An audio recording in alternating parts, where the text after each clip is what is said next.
Hey there, Yanis here. In this video, I'm talking about why org charts don't work for a small business like you. So you probably heard of an org chart, maybe you even have it, right?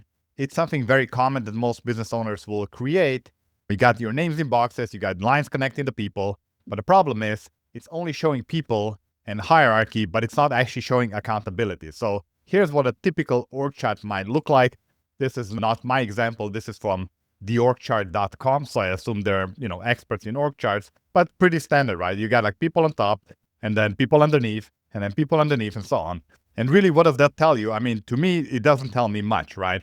When you're operating like a small business, it's like a nice little visual, but it doesn't give you a lot of the functionality. What you can get if you use what I'm going to suggest you use, which is a combination of a company mind map and a team matrix. The concept that I want to first address is, the difference between doing the work and then owning the outcomes, right? So doing work means Sarah on your team handles customer service. Like she does the tasks, she follows instructions, and she asks for approval. And if she doesn't know exactly how to answer something, she'll come to you or whatever it is, right? But basically, the doers are the people who are like completing the tasks that you assign to them. You say, hey, do this, please, and then they do it. That's doing the work, right? Owning means they own the outcomes, right? They drive the results, they make the decisions, and they're accountable for the outcomes. So doing would be, you know, so in this example with Sarah, like she would be responsible so that, our customer satisfaction with the customer support is, let's say, 95% or higher, right? Or let's take another example. Let's say you have somebody doing your social media. Doing would be, okay, you please post this many reels this week and then create images that look like this. And then, let's use this hashtags or whatever it is, right? But you're assigning tasks to them. Hey, can you create a calendar for the next month or whatever? But owning the outcomes would be like, hey, you're the Instagram person. Here's our target for the month. We want to hit this amount of followers and we want this rate of engagement. And here are the systems and training and everything. But now you own the outcome. Like you need to figure out how you're going to get there, right? So that's the difference between doing and owning the outcome. So why is that important? Because you need your, replacement for the org chart to reflect who owns each process in your business. And an org chart like this doesn't really help you much because it doesn't show what these people own, first of all. I mean, if everything in a small business will be as neatly organized into a few branches, okay. But the fact of the matter is, Sarah here from our example is probably doing more than just one thing in your business, right? So you have people who are like, they're posting in social media, then maybe they're helping with customer support. Then depending on your business, they might be doing a couple of other things, but it's very common for your employees to wear many hats, as do probably you as the business owner, right? So we need a way to represent this. And first tool that I'll use, and I'll show it, and you can also download it then, is the team matrix. So that's what your org chart, so the team matrix is what I would suggest you replace the org chart with. So instead of showing people in boxes, it's going to show roles and what they own. So typically the team matrix will live on your command center, which is your one dashboard where you can see and run your entire business from. If you don't have it, you definitely should. But basically, here I have an example. And actually, before we go into the team matrix, which is the second element here, let's talk about the first one, which is the company mind map, right? So these two elements together will replace the org chart. Now, there are two tools that we're going to be using. Like I said, there's the team matrix and then there's the company mind map, which I'll explain both of them, and I'll, share the screen and I'll walk you through, and you can also download the templates and just, check out the links below. But let's actually start with the company mind map, which is, I've talked about this in my previous videos, but basically a company mind map is representing a visual structure of your business. So it's like everything that you do in your business, you want to create a mind map like this and just create all the branches and sub-branches and sub-branches and so on, right? So very simply, very quickly, because I have other videos on this, let's say you would have growth, or maybe you want to call it marketing. So then you would just name it marketing. So then under marketing, you would probably have, paid ads, you would have email marketing, you would have social media, maybe SEO, and so on, right? And then each of them, they go even deeper. For example, social media, you probably have Instagram, maybe you have TikTok, Facebook, YouTube, whatever you're doing, right? So, but this is how you represent, first of all, your entire business. So ironically, this is kind of like an org chart, but for your business functions and not people, right? And then once you have this, then you can start, first of all, filling out all the branches with your team members, right? And then you'll see, okay, who's responsible for what. So let's say Elizabeth here is running our Facebook ads, and she's actually running Meta ads, and she's running Google ads. But actually, let's say TikTok ads are more complicated, and let's say maybe I am running TikTok ads. And then you can just continue. So let's say, okay, I am responsible for, Klaviyo Flow for email marketing, I'm responsible for the newsletter, and so on and so on and so on, right? So you can just put like icons here, depending on which whiteboard tool you're using. That's a simple way to start representing it, and then you can print it out or like, just save it, whatever you want to do. So basically, first of all, that's one layer, right? Now let's talk about the team matrix. The team matrix, so the team matrix is in a table format, right? So let's zoom in here, and this is, again, just a simple example.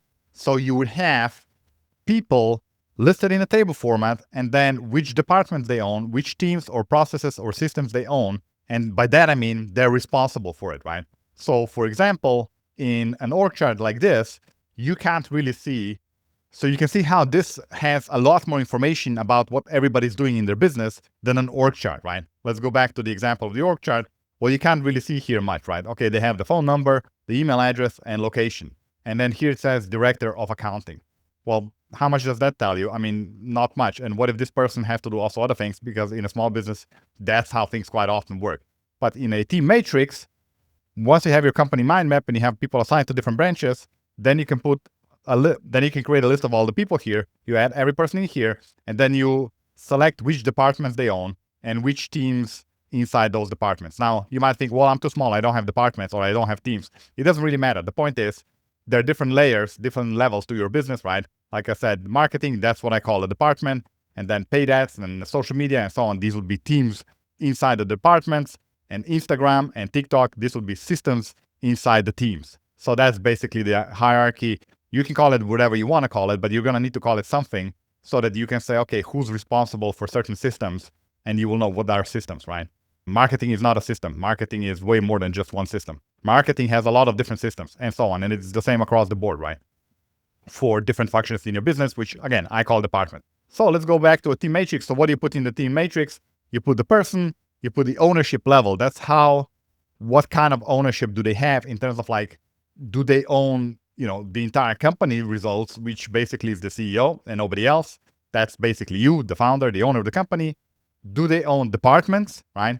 Are they at this level on the company, or do they own teams or just systems, right? So let's say if you have somebody like a social media person, let's use this as an example. Okay, let's go into social media and let's say, well, I have somebody who's posting on Instagram. Then you would put this person here. And again, you don't have to use photos, a real photo. You can just put like a sticky note with a name or whatever you want to put. But basically, you want to map this out and then assign people to certain branches. Now, Elizabeth here might be doing Instagram, might also be doing our TikTok. And let's just, let's scroll all the way to like another function. And maybe in operations, she could also be the person who is doing the support tickets and so on, right? So there's no way to represent this on an org chart. You need to do it like this. Now, let's go back to the team matrix. So now here, we would say, okay, Elizabeth, she would be leading the highest level that we put her. So let's put it here just to make it more a better example. But basically, this is team level, this is department level, right? So department level, that would be me. So if this is me, then I'd say, okay, leads department because that's what I lead, right? If I would be the CEO, then I would be here. That means obviously I'm also leading departments. Ultimately, the CEO, the owner, is responsible for everything, right? But let's say in Elizabeth's case, let's say she leads the social media team, then she would be here. You put it here, and then you say, okay, she leads the team, that's the ownership level, and then you start selecting the things that she's responsible for, right? Own systems, and you just click on own systems, and you have a bunch of, you would click on own systems like this, and you just select from the drop down what this person is responsible for, or own teams, and again, you would select what they're responsible for. That's it. Same for the departments. And you can use a Google Sheet. You don't have to use this. We have this in a whiteboard example, but basically you want to represent these things next to each person, not just, their phone number and their email. I mean, that's pretty useless. You want to represent which systems and processes and even higher level sort of like teams and departments they're responsible for. And then what's their short role description? What's their spending limit? You should add this because every person will probably have a spending limit. And if not, then you should think about it, right? Like there needs to be a certain amount of money that anybody on your team can spend so they don't have to keep asking you for like all the little things, right? So for example, somebody on your social media team might find a great tool, which is like $20 a month. Do they have to ask you or can they just sign up? I mean, maybe they have to ask you, like that's your policy, but if not, then you should reflect this here. 1Password Vault's access, again, what do they have access to? Reflect it here. What kind of Google Drive folder access they have, which folders do they own, and so on. Which folders do they have access to? team checklist link. I talk about this in another video, but every team member should have a list. Every team member should have a separate Google Sheet where they will submit daily reports. Then they do weekly, monthly tracking, all this sort of stuff. Check out my other videos. Personal whiteboard if they have it. Personal Google Drive folder if they have it. Email and so on. So like a bunch of information that you can put on this team matrix and at the same time reflect what they're responsible for. So together with the company mind map, now you have the structure visually represented like this. That's for the entire company, so you know who's doing what. And then for each person, you also need to mark what they're doing, but also like a bunch of other information, right? So this is how you can combine and just have these two elements. And I mean, I don't know about you, but for me, like it's gonna tell you 100 times more than like this org chart typically would tell you, right? So again, just to quickly summarize. So again, let's go quickly through like what do you want to put on your team matrix. If you're gonna build your own Google Sheet, you can click below and get our resources. You want to say, okay, who's this member? Ownership level. What level of business do they lead, right? So you have like your department heads or like your, let's say, management layer, or you want to call it whatever you want to call it, right? But like you have the workers and then you have the managers and then there's you, the owner, right? That's typically like a simplified version of the structure. So which level of responsibility do they have overall, right? And then which particular systems do they own, right? Okay, you could say, all right, this is a management level person, but they actually also own, I don't know, Instagram posting and Facebook ads and whatever it is, right?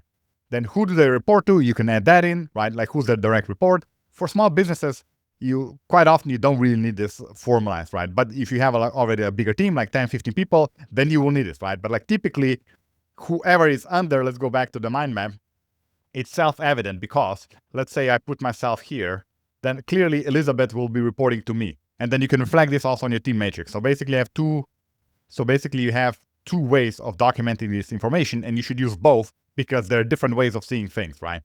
And then tool access, what access do they have to Google Drive, to 1Password or whatever password system you have for sharing your passwords and access with team members.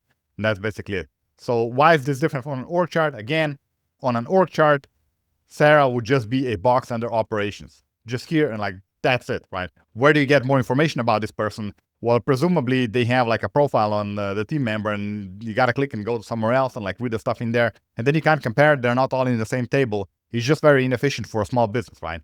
Maybe like if you have a giant team like this, okay, then you need a more elaborate solution. I mean, that's going to be like almost like 30 people here. But even then, you just have like a more expanded table. I would argue even like the bigger the team, the more you need this solution and not this. Because what are you going to have? Like 30 different documents where you click into it and who's going to make sure that like they're all updated? Now you got to keep 30 different documents updated compared to like one table with all the information there with clickable links. Everybody can see it. It lives on your command center. It's clear to the person. It's clear to you. It's clear to anybody who's involved with the business. I mean, if you're going to sell the business at some point, it's clear to the buyers. I mean, it's just like way easier and it's clickable. You got clickable links in there and yeah, it's just cool. So again, I talked about the ownership levels. Not everybody's on the same level. You would mark that. And then the connection to your company mind map. Remember, you want to have both things.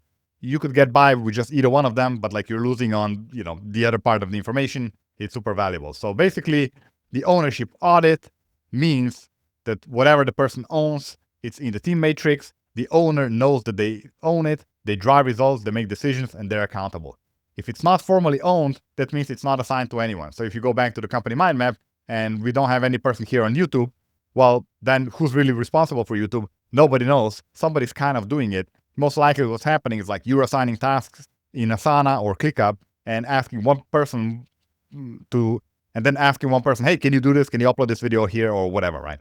Or change the thumbnails and then it'd be like, oh yeah, this person is actually our designer or they're good with the designs. They usually do designs. Okay, can you quickly upload on YouTube and so on? Like it's backwards. You want to have one person who's responsible for YouTube and then they coordinate and get it done because good thumbnails will increase the growth of the YouTube channel, for example, and they're responsible for growing the YouTube channel. So you're not thinking like, okay, we need better thumbnails, we need this, we need whatever, right? You need ownership. Your team needs to have ownership over their branches. And if nobody is assigned to a particular branch, then by default, you're going to be the owner and then you're going to become the bottleneck and it's not going to be great. So that's basically it. Every area must have one owner. That's another rule. Like you can't put two people in charge of one area, right? So you can't have, let's say, me and Elizabeth in charge of Facebook. That wouldn't work because one person needs to be responsible for ultimately driving the results. Whoever's more experienced or more appropriate or has less on their plate, you make them responsible, they own the results and so on. That doesn't mean they can't work together. Of course, they work together if it's needed, but one person is ultimately responsible for, making decisions and like driving the growth. Here's another simple bonus benefit that you get from having a team matrix. And you can, start getting creative with this because you know your business, you can adapt it and add more stuff there that you would need to know. But for example, if you have, as you scale, you'll probably have like 10 tools, 15, 20 plus tools. If it's an online business, you have a lot of tools and you need to keep track who has access to what.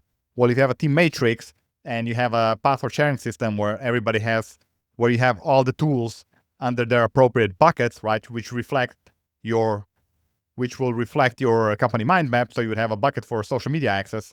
Well, that's actually the one that you wouldn't have because you give access directly to the platform, but you know what I mean. So let's say you have access for all the SEO tools, or, social media, you still have tools for social media that you give access to. By the way, I never recommend you share passwords with your team members to your social media accounts. This is not how you give access. You should add them in the platform with their own account. Anyway, that's like a different topic, but the point is you're going to have tools that you use for SEO or for social media, video editing tools, Canva, stuff like this.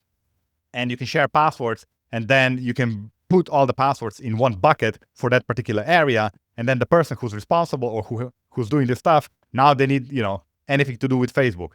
Now they need access to the things that are related to their department or branch or team or system or whatever it is. So you get a bunch of different things. And like once you actually put this together, you'll see all sorts of benefits that you can get with it. So again, how you build it, you list every person, you assign ownership, you tell them that now they own this if you haven't done this before. One person can own multiple areas, but each area has to have only one owner. It can't be one area owned by multiple people, right? So, and that's actually why you want to have a company mind map and a team matrix, because in a small business, one person usually will own more areas. And in a team matrix, you can easily represent this. You just select all the things that they're responsible for. Again, here, own departments, product, people, finances, leadership. So that would be, the CEO who's wearing many hats. So you can just add it all here. Well, here, it's not really represented and it's not very clear like who does what beyond their thing that they're doing. Again, if it's a giant corporation and like everybody's just in like one little cubicle, then I guess that would work. But even then, it's very inefficient. Then you share all this with your team and the ownership becomes formal. Everybody can see who owns what. It's all connected. It lives on your command center and you get all the benefits. So again, this will allow you to, this type of approach will allow you to stop being the default owner of everything, stop assigning tasks, assign ownership, reflect this on the company mind map inside your team matrix, and you'll have a business that runs a little bit more without you. I have more resources. So you have all the resources below, but that's it for this video, and I'll see you in the next one.